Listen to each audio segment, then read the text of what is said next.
Hey everyone, welcome back to my channel. Today I'm setting up my reading journal for July. I got the idea for this theme from a pack of sticky notes from a Simply Gilded surprise box.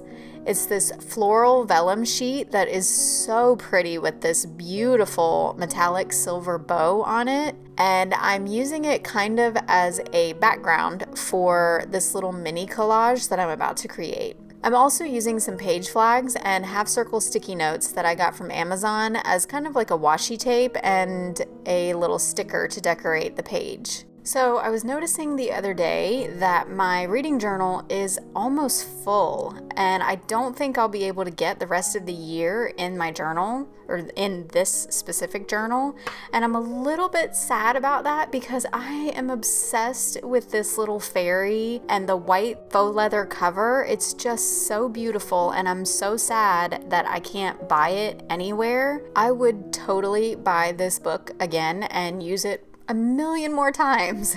So Archer and Olive, if you're listening, please, please, please add this to your inventory in your shop. I will buy so many. But I wanted to ask you guys, so since this is not going to last through the rest of the year, I'm not sure if I want to add like a whole other book and then continue to use it throughout 2022, or I personally like to keep everything separated by year. Is that weird to just have like half of a journal full? I feel like it's so wasteful. What are some things that maybe I could do with the rest of the journal? What do you guys think?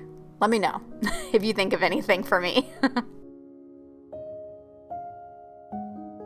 When I was designing this page, I really liked the offset July, but then the page felt like it was missing something, so I ended up adding this border, and now I think it looks a little weird, but I mean, you know, what's done is done.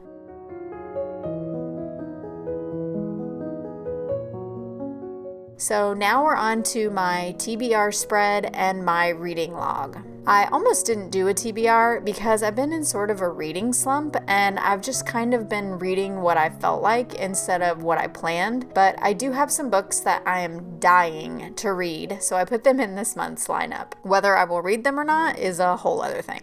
Also, I forgot to print the covers, so I'm just going to put them up on the screen here and tell you what they are. So first up is King of Scars by Leigh Bardugo. This is the newest duology in the Grishaverse that is all about Nikolai. Next is, again, Take a Hint, Danny Brown by Talia Hibbert. I don't know why it is taking me so long to get to this book, but I am determined to read it in July. This is the second book in the Brown Sister trilogy, and I loved the first one, Get a Life, Chloe Brown, so much that I know I will like this one too.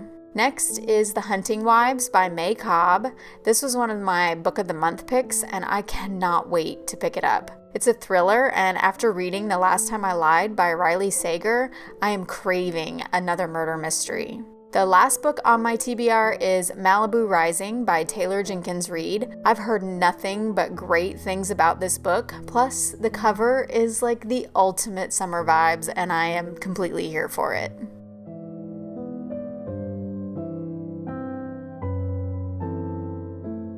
So now we have kind of my tracker page.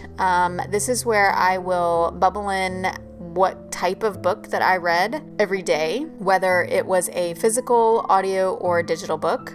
This is also where I put my Book of the Month club picks. I will take a picture of the books that I picked and I will put it in this spot right here. And I have my reading tracker where I track how many hours I've read every day. So I wanted to kind of chat with you guys a bit while I set this up. The last 2 months-ish have been really weird for me on the reading front. Normally I read/listen to around like 12 to 15 books a month. Well, in May, I only read 3. Most of that was because my son was graduating high school and my youngest daughter was quote unquote graduating elementary school. So there were a lot of days where that was all I could think about. I had so much inner turmoil happening. I just could not focus on any of the books I was reading. Also, the book I started in April, A Court of Mist and Fury, took me over a month to finish. I had the hardest time getting through that book.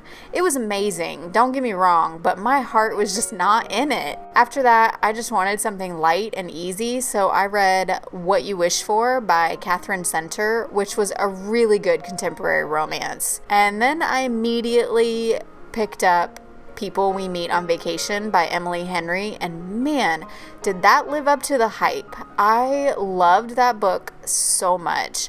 I think that book is what really turned my reading slump around. Also, it made me want a vacation getaway so bad. Finally, around mid-June, things started to go back to normal, and I started reading more again, mainly because of People We Meet on Vacation. So I will actually have something to talk about in a reading wrap-up that I'll hopefully post next week. I read some great books and even did a reread of one that I didn't love at first, but now I think I get the hype. So be on the lookout for that video. Okay, so back to what I'm actually doing in this video. I've rambled so much that I haven't really said what supplies I'm using, but I will have everything listed down below. I'm using these sticky notes, almost like scrap pieces of paper, and they have these little clusters of flowers, so I cut around some of them and use them as decoration on my quotes and favorite book spread. Honestly, I'm not sure I'll be using this quote spread after this month. I'm giving it one more go, but I hardly ever remember the quotes in books that I read.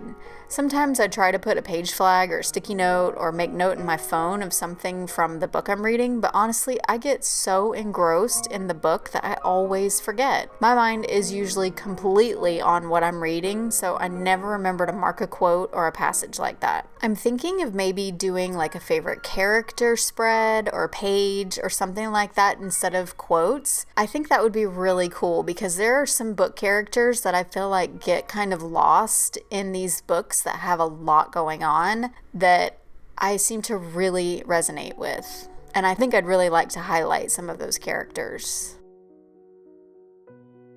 If I'm being completely honest, I don't love how this all turned out. I mean, I think it's pretty, don't get me wrong, but it's a little softer than what I was envisioning. I went back through and added some sparkles on every page, but I still feel like there's something missing. I even came back in after that and added a slight shadow around my titles, but I think I'm just really missing the sketching and drawing in the book spreads that I did earlier this year. I'm hoping to do something for Six of Crows that involves a lot of drawing and that tattoo style that I've been loving and really missing.